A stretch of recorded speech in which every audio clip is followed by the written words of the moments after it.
What's good, y'all? It's your boy HB Punching Profit. I'm back. We got the big fight of our era coming up, Canelo Álvarez versus Terence Crawford, and I'm gonna lay my prediction right now. I want credit, but before we get into that, like the video, comment down below, subscribe if you're new.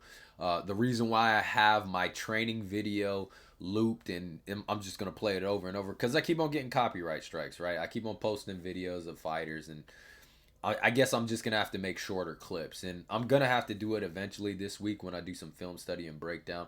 But I want to make sure my prediction is on lock and it's not blocked in any sort of way, so I get credit for Terence Crawford beating Canelo Álvarez because that's what I believe is gonna happen. I think he'll edge out a decision, even though that's kind of a crazy prediction in itself, considering Canelo Álvarez is the cash cow of boxing. He's the biggest draw. He runs with a nation behind him. So if the fight is close, it's obviously going to go to Canelo Álvarez on the scorecard. If the fight is close on the scorecard, it's going to go to Canelo Álvarez, no doubt, right? Because he still has what, 3-4 more fights on his contract with Turkey. He's the bigger draw. It's just that's how it is. That's how the economics of the game work. If it's a close fight on the scorecards, Canelo will win. But I think Bud is going to do something convincing to win this fight. I think he's going to do enough to win. Don't be surprised if he gets a TKO. Do not be surprised if he gets a knockout. Do not be surprised. I highly doubt it that the ref stops it, right? Because there's too much investment in Canelo. But don't be surprised if Canelo Álvarez gets hurt. Okay, we'll start off with this, the chin. Yes, Canelo has an impressive chin. When he ate that shot from Gennady Golovkin, that overhand right, that was impressive. Okay, I won't lie. But when it comes to knockouts, okay, getting knocked out or getting dazed or stunned, it's not necessarily the punch you see coming from a big punch, right? It's the punches you don't see coming and the punch placement from that and the power added on top of it. That's where knockouts or getting dazed or stunned comes from. Okay? And for people saying like, oh, Canelo can't be hurt, his iron chin, that's fine. Even if I grant you that, Bud is a sharpshooter to the body. And I don't care how many abs you got, 12, 8 to 12 abs, right? You do your ab crunches and you do your Manny Pacquiao ab routine. If you get a proper shot to the kidney or liver or the solar plex, you're going down or it's going to hurt. Okay, I'm not saying that stuff doesn't help, right? It doesn't help you take that blow, but for the most part, you get hit to the body with a good shot, you're going down or you're going to get very hurt. And both fighters will be susceptible to that, obviously, because both are body snatchers in their own way. Okay, so Canelo can be hurt. And second, why can he be hurt? Because we've seen him get hurt. We've seen him get hurt by Cotto, not Miguel Cotto. I forgot his name. I think he actually might be related to Cotto. But you go look up the fight. It was early on in Canelo's career. He gets stunned. Okay. Now I'm just taking the logic that you guys use with Bud. Oh well, Bud got hurt by Little Gamboa. Well, Canelo got hurt by some no-name guy named Cotto. Okay, and both of those times were early on in their careers, but that's irrelevant. All I'm simply trying to point out is that Canelo can get hurt. Madrimov even said that Terence Crawford hits harder than Virgil Ortiz. Okay, his punch is just harder. Okay, go watch the video. There's a video of it of Madrimov saying that. Next is a lot of you dismiss Crawford because of his performance with Madrimov. Okay, and before we get into that, I just want to say this. Now, I've been making some pretty bold predictions. I predicted that Usyk was going to go undisputed at heavyweight before anybody even knew or even gave this guy credit.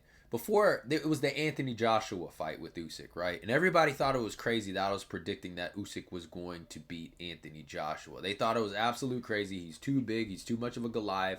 He punches too hard. Usyk doesn't really punch hard. Who has Usyk faced in the cruiserweight? All these no names. And lo and behold, Usyk wins the fight against Joshua twice. After that, I go on to say, don't be shocked if he beats Tyson Fury. He will beat Tyson Fury. He will go undisputed. He does exactly that. Okay, and more. and more. Undisputed at heavyweight division. A lot of you said that it was crazy to pick Alexander Usyk over Tyson Fury because Tyson Fury's too big. He punches too hard. You saw what he did to Deontay Wilder. It's too much for Usyk. Even Usyk. Wrong again. I make the right prediction. A lot of you said this fight wouldn't happen, and I predicted it would happen.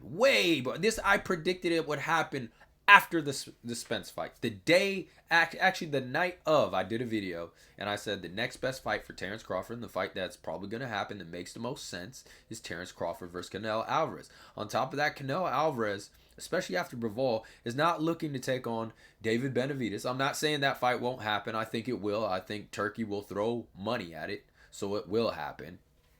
Beterbiev, I don't think he wanted that smoke.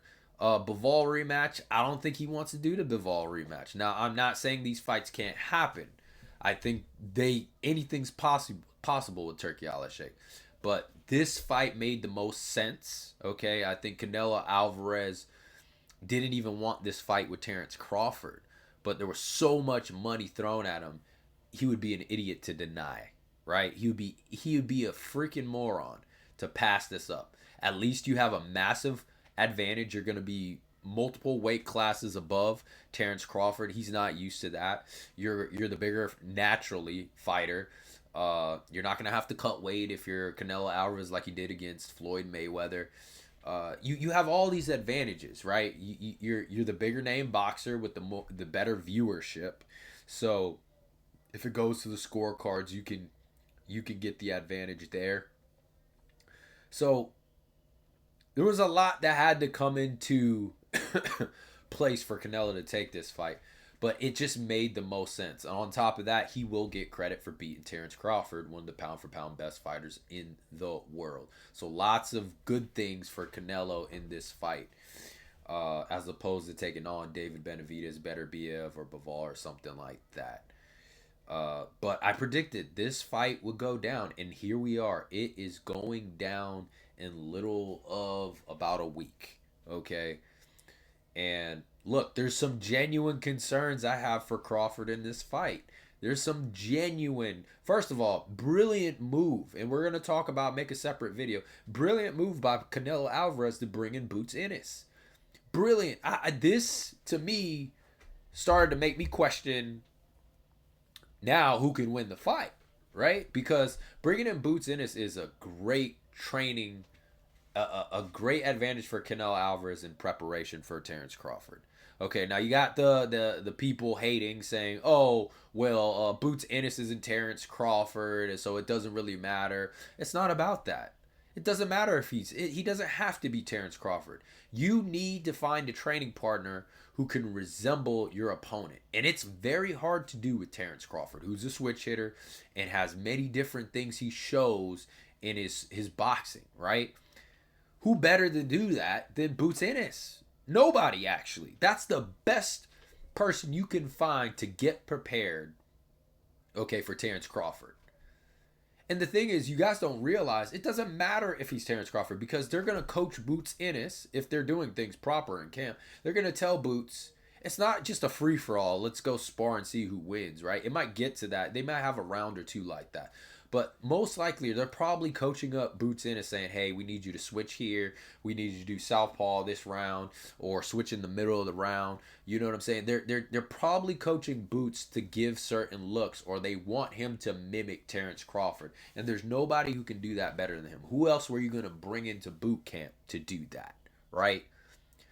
The best you probably would have been able to do is bring in different orthodox and southpaw fighters and switch them up. And even if you do find switch hitters, they don't really mimic Terence Crawford.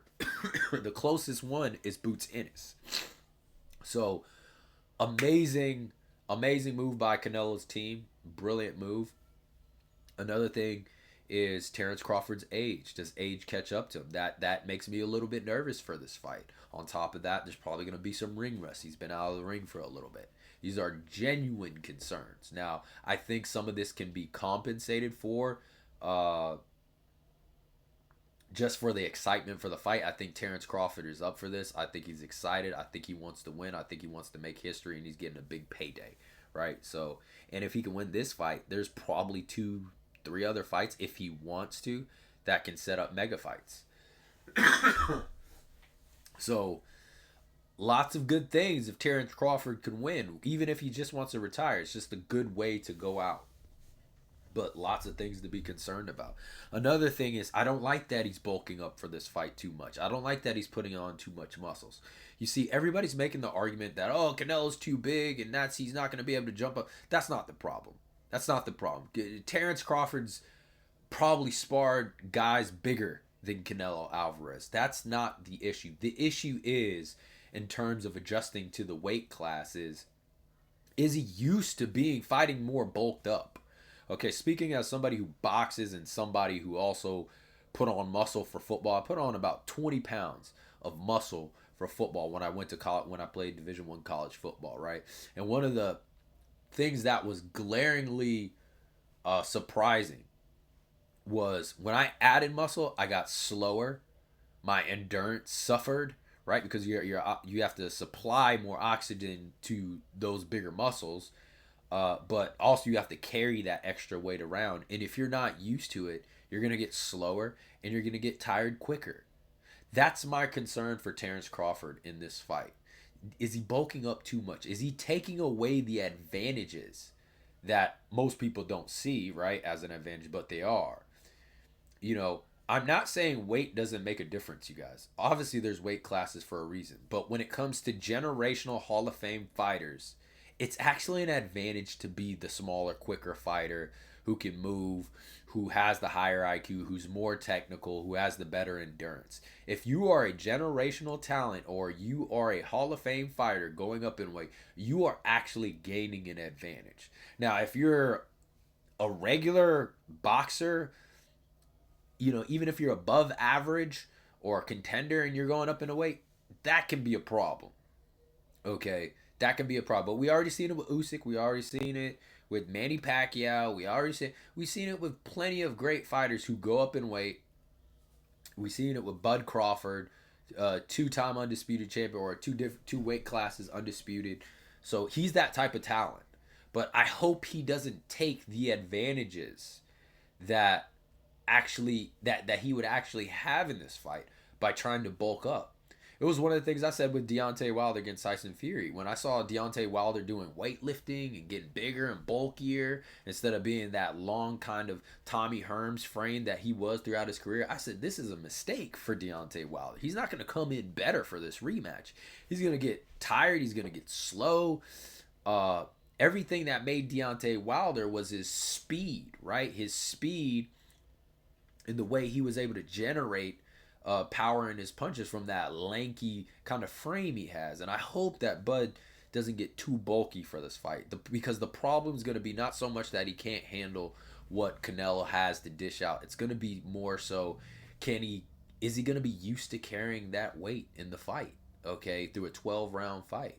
And he did get a little bit tired against Madrimov in the 12th round, okay? Now, about this Madrimov fight, a lot of you guys are saying, oh, well, Madrimov, he struggled against Madrimov and he only went up one weight class. First of all, I always tell you guys, stop sleeping on Eastern Bloc fighters. Eastern Bloc or fighters who have that pedigree, right?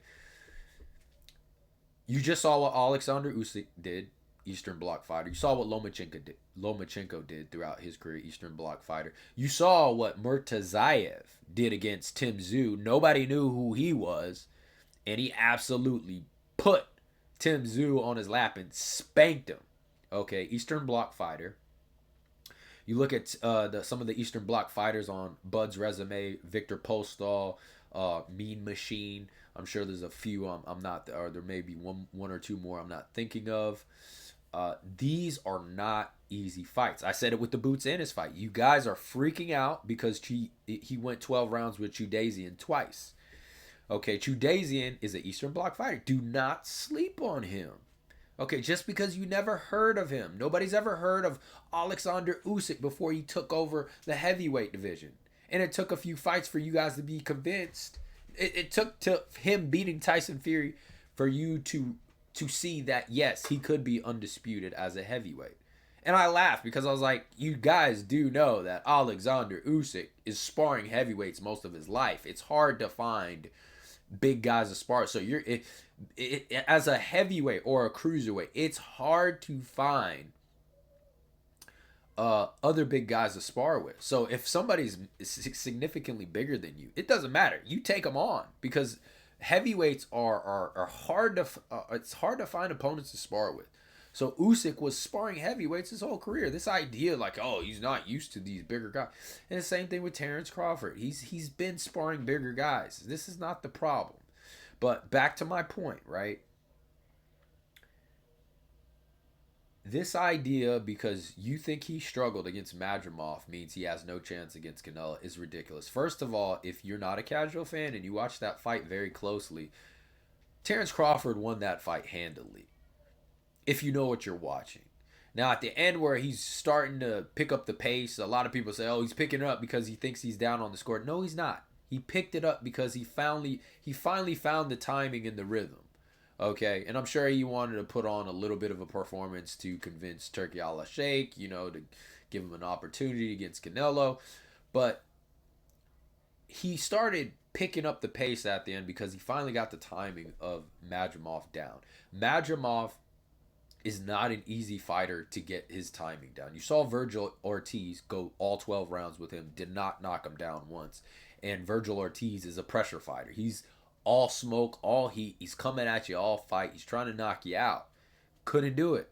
Because Madrimov is a very herky-jerky, awkward fighter, switch hitter, weird timing, weird rhythm, feints a lot, very tricky, slick fighter.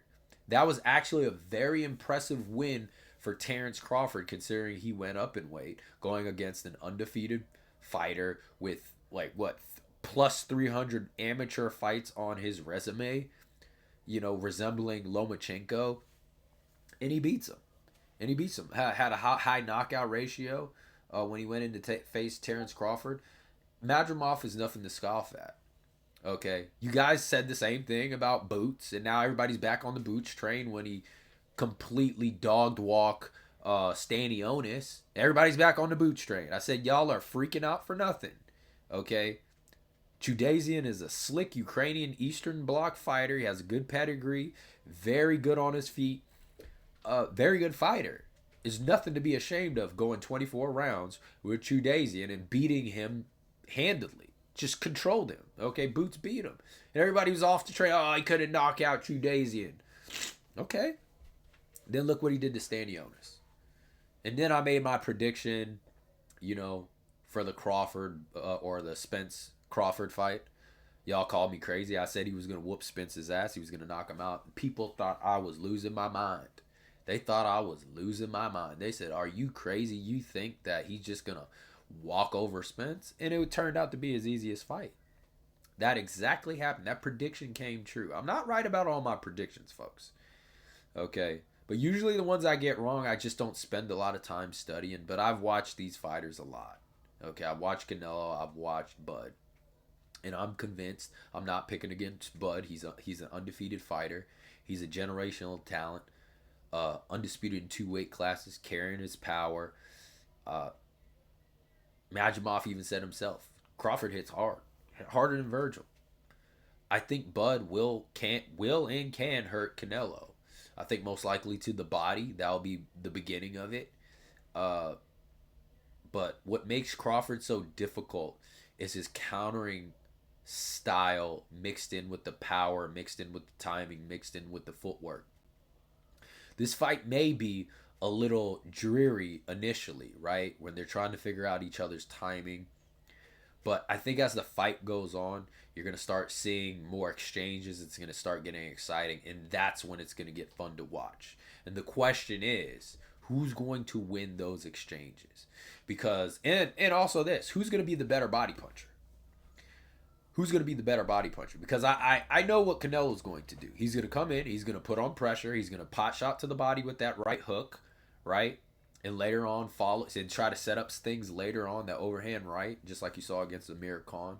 Worked him to the body with the right hook. Eventually brung it to the top, slept him. But that's Amir Khan, very chinny. That's Canelo's game plan. He's going to try to cut off the ring, beat him down to the body, hook him to the body, and then eventually set up something to the head, hopefully wear him down, knock him out. If not, at least overwhelm him on the back end of the fight to get the victory. The question is, can Bud avoid those body shots? Can he sustain the punishment from those body shots? Or can he negate them by countering them? Because if you go watch the Madrimov fight. Go watch most of his fights. When you hit Bud, what he'll do is he'll start putting pressure on you and he'll essentially come back and counter you. All right? He's like a rattlesnake. You hit him, he's going to bite back. But he doesn't just bite back with one punch. He's biting back with combinations, punches and bunches. And this is what makes him so unique and hard to deal with.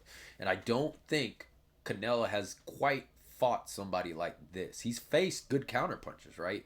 Amazing counterpunchers like Erislandy Lara, Floyd Mayweather. You saw Skull. You saw Billy Joe Sanders. You saw Caleb Plant. But these guys, those things, they're more like tag fighters. Like tag, okay, you can't touch me back. You can't tag me back, right? They're kind of catch and shoot fighters. Terence Crawford, the difference is he will stand his ground when he gets your timing down. And he's not just going to catch and shoot. He's going to counter you with multiple shots. And that's what makes this dangerous for Canelo Álvarez. When you're getting countered by multiple shots and you're getting walking into traps, those are the punches you don't see coming. Boom, boom, boom, boom, boom. Okay, so what I'm interested to see is how does Canelo deal with the counters coming back? Okay, does he counter on top of the counter? Does he wait and just hope the body shots take effect and slow Crawford down? If he's high IQ'd, I want to see him counter the counters of Terence Crawford and hold those exchanges.